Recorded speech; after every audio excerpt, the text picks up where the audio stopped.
Halo, assalamualaikum warahmatullahi wabarakatuh. Kita sudah masuk di pertemuan kedua ya, tidak terasa. Jadi baru kemarin kita bertemu melalui sinkronus, sekarang kita sudah masuk di pertemuan kedua.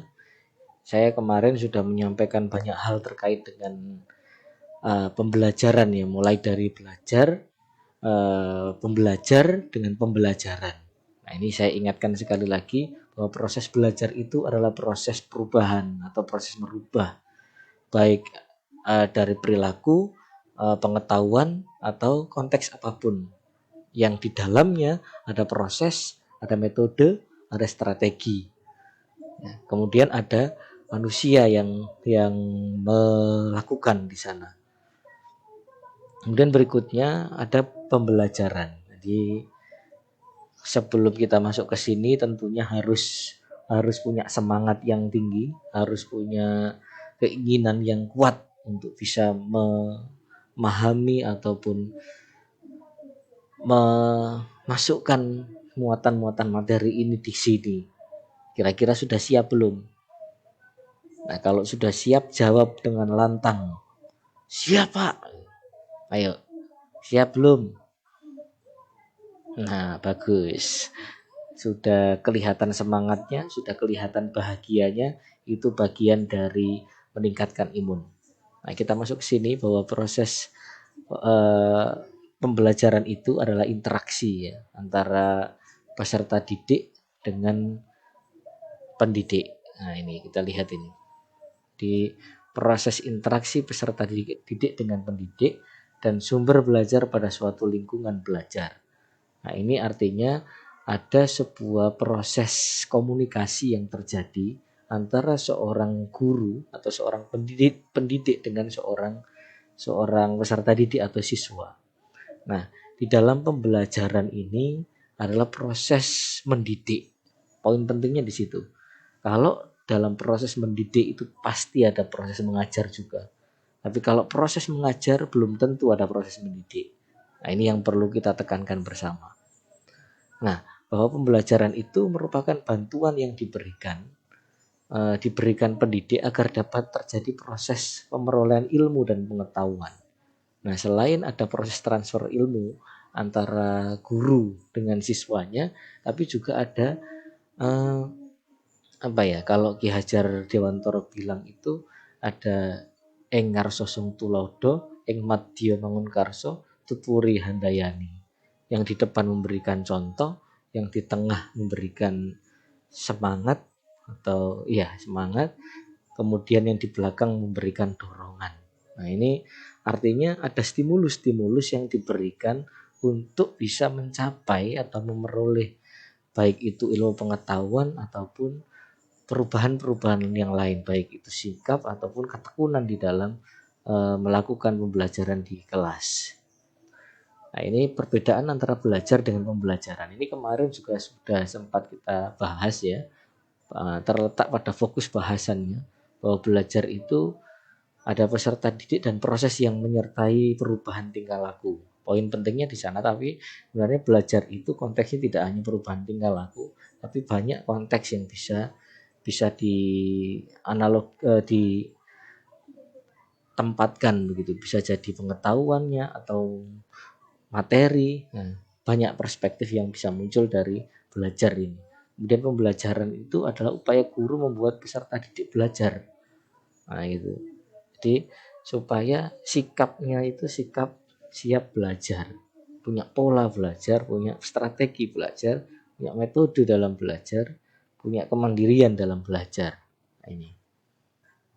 Nah, sekarang peran guru dalam pembelajaran. Tentunya Anda ini kan sebagai calon guru ya, harusnya mampu menyiapkan dirinya. Ini ada macam-macam peran guru ini. Tidak hanya sebagai sebagai apa ya? Orator yang hanya berbicara saja di depan kelas. Tetapi guru itu ada macam-macam ini perannya, mulai dari korektor yang tugasnya adalah mengkoreksi dengan detail tugas-tugas dari siswanya, mengkoreksi dengan detail perilakunya, mengkoreksi dengan detail sikapnya, koreksi dengan detail praktek-prakteknya. Kemudian yang kedua, inspirator. Tentunya guru ini adalah sosok panutan yang kemudian harus mampu memberikan inspirasi kepada siswanya sehingga siswanya punya sosok yang ditokohkan, gitu, yang dibanggakan. Yang ketiga, informator. Nah, pasti guru memberikan informasi terkait dengan pengetahuan atau keterampilan yang bersumber dari entah buku ajar atau modul atau pengalaman hidup seorang guru itu yang bisa memberikan informasi kepada siswa. Berikutnya, organisator. Nah, guru juga memberikan pengalaman-pengalaman untuk memanage apapun itu, ya, baik itu memanage tugas, kemudian memanage disiplin dan lain sebagainya. Kemudian motivator, memberikan semangat belajar, memberikan semangat untuk melakukan sesuatu yang baik dan lain sebagainya. Inisiator, jadi mengajak juga siswa-siswanya untuk bisa menjadikan dirinya itu yang terdepan begitu. Termasuk gurunya juga menunjukkan bahwa dirinya ini yang terdepan, yang layak dijadikan panutan. Bisa menginisiasi hal-hal apapun yang bisa muncul. Inovasi-inovasi itu muncul. Nah, yang berikutnya fasilitator. Fasilitator ini terkait dengan, ya, guru harus memberikan pelayanan, harus memberikan fasilitas kepada siswanya supaya siswanya merasa nyaman. Yang berikutnya demonstrator, yang memberikan pengaruh, ya, memberikan meyakinkan muridnya melalui pengetahuan materi yang diberikan di kelas. Nah, ya, dengan cara itu salah satunya ada dengan berretorika atau bicara sesuai dengan konteks pengetahuan dan bisa diterima dengan baik karena dasarnya itu tadi pengolahan kelas, gitu ya. Misalnya ada konsep metode yang diterapkan, misalnya cooperative learning atau CTL, problem solving dan lain sebagainya, sehingga kelas itu terasa menyenangkan. Pembelajaran itu menjadi pembelajaran yang, kalau dulu konsep PAIKEM barangkali digembar-gemborkan, ya, pembelajaran aktif, kreatif dan menyenangkan. Kemudian sebagai mediator, sebagai penengah itu tadi yang saya bilang, dia memberikan ruang untuk bisa berekspresi, untuk bisa menuangkan gagasan-gagasannya. Kemudian supervisor juga sebagai seorang pemimpin di kelas, pengendali kelas. Yang terakhir adalah evaluator. Jadi ia mengevaluasi kemudian menilai dari hasil yang dilakukan oleh siswanya itu. Nah, ini kita lihat apakah guru itu serumit ini gitu. Apakah guru itu semenakutkan ini di hadapan siswanya. Ya, kalau zaman dulu ya guru itu sangat mengerikan, tetapi malah justru anak-anaknya jadi atau murid-muridnya jadi. Kita lihat gambar ini, ya, gambar ini. Nah, ini sebenarnya apakah guru itu harus begini membangun karakternya. Nah, guru itu juga butuh ilmu acting, harus punya kemampuan ilmu acting untuk maksimalkan dirinya agar banyak elemen ini bisa tercapai, gitu ya. Nah, ini kita berbicara soal pendidikan. Yang seperti saya sampaikan di depan tadi, ada mengajar dan ada mendidik. Mengajar hanya sebatas proses transfer ilmu, memberikan pengalaman, memberikan nilai di dalam pembelajaran. Itu poin pentingnya. Kalau mendidik itu adalah proses untuk menstimulus atau proses konstruksi attitude, habit, karakter. Attitude itu adalah tingkah laku, perilaku, sikap, ya, norma, etika. Nah, itu muncul dari attitude itu. Sedangkan habit ini kebiasaan.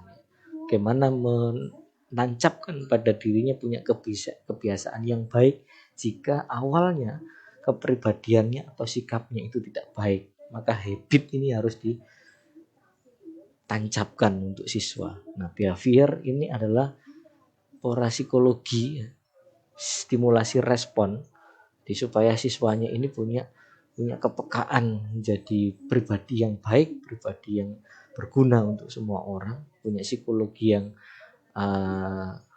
ya baik gitu. Karakter ini tidak karakter ya ada macam-macam ya, ada karakter baik, ada yang karakter tidak baik. Nah, tujuannya dididik supaya memiliki karakteristik yang baik gitu. Nah, apa itu teori gitu? Jadi sejumlah proposisi-proposisi yang terintegrasi secara sintaktik atau ada langkah-langkah gitu. Ada kumpulan-kumpulan tahapan yang dilakukan secara proporsional gitu. Nah, sehingga sebuah proses, sebuah tahapan mendidik ataupun mengajar itu tetap bisa dilaksanakan dengan tepat. Nah ini, jadi ketika masuk mata pelajaran teori misalnya, nah itu juga penting sebenarnya untuk memandu dalam mengantarkan peserta didik dalam belajar. Ya, mengetahui posisi guru dalam pembelajaran. Apa sebenarnya yang diajarkan begitu. Menyesuaikan situasi dan kondisi peserta didik dalam pembelajaran. Kemudian yang terakhir menyesuaikan perencanaan materi, penggunaan media, strategi dan metode dan evaluasi. Nah, belajar menurut Gagne, ini tulisannya Gage tapi bacaannya adalah Gagne. Suatu proses di mana suatu organisasi berubah perilakunya sebagai akibat pengalaman. Nah, dasarnya adalah ya sumbernya dari pengalaman, implikasi dari pengalaman. Seorang bayi itu bisa netek, kemudian bisa tahu itu makanan dan lain sebagainya, diawali proses belajar yang diberikan oleh orang tuanya, tetapi dan akhirnya menjadi sebuah pengalaman begitu, bahwa ketika mau netek itu harus diarahkan ke ASI ibunya misalnya, kemudian ketika mau makan itu harus nangis dulu. Nah, itu pengalaman-pengalaman yang dimunculkan. Nah, akhirnya terjadi perubahan perilaku, sifat-sifat fisiknya, kemudian ada aksi atau aksi reaksi atau aksi tindakan gitu, yang sifatnya lebih terbuka, tidak hanya terkonstruksi untuk dirinya sendiri dan gurunya gitu. Bahkan barangkali bisa berubah di keluarganya atau masyarakatnya. Nah, ini bentuk belajar ya, ada bentuk belajar responden, kontinuitas ya, atau berkelanjutan, belajar operan, belajar terkondisi begitu ya. Kemudian belajar observasional sehari-hari seperti belajar sepeda, kemudian berlari dan lain sebagainya itu ya. Kemudian belajar kognitif, ini belajar berpikir atau reasoning mental. Nah, belajar afektif ini kesadaran untuk membentuk yang namanya sikap. Yang terakhir belajar psikomotor atau skill. Nah, ini waktu kita hanya tinggal 2 menit, maka Anda nanti harus mengamati betul apa yang perlu dipelajari gitu. Nah, ini teori belajar abad 20, teori disiplin mental, pengembangan alamiah atau natural yang terjadi ya. Kemudian abad 20 ini mulai masuk behavioristik yang meliputi stimulus respon ya. Kemudian teori abad 21 masuk kuantum accelerated, mengandalkan teknologi informatika, pendidikan yang disinergikan dengan semua potensi manusia. Nah, ini teori belajar, ada teori belajar sosial, ada behavior, nah, ini ada konstruktivistik, ya, ada kognitivistik. Nah, ini Anda nanti punya tugas untuk mendiskusikan ini. Silakan dibagi menjadi 4 kelompok satu kelas ini. Kemudian minggu depan Anda mempraktekkan atau melakukan presentasi bisa dengan cara seperti ini, atau bisa melakukan presentasi melalui sinkronus, melalui Zoom atau V-learning gitu ya. Untuk teori belajar ini akan dibahas bersama nanti di proses diskusi. Jadi misalnya teman-temannya ada yang presentasi dikirimkan melalui YouTube, linknya dikirimkan melalui Vinesa atau grup WA, baru kemudian kita diskusikan. Itu ya, saya kira sudah paham. Cukup sekian dari saya. Ketemu lagi minggu depan.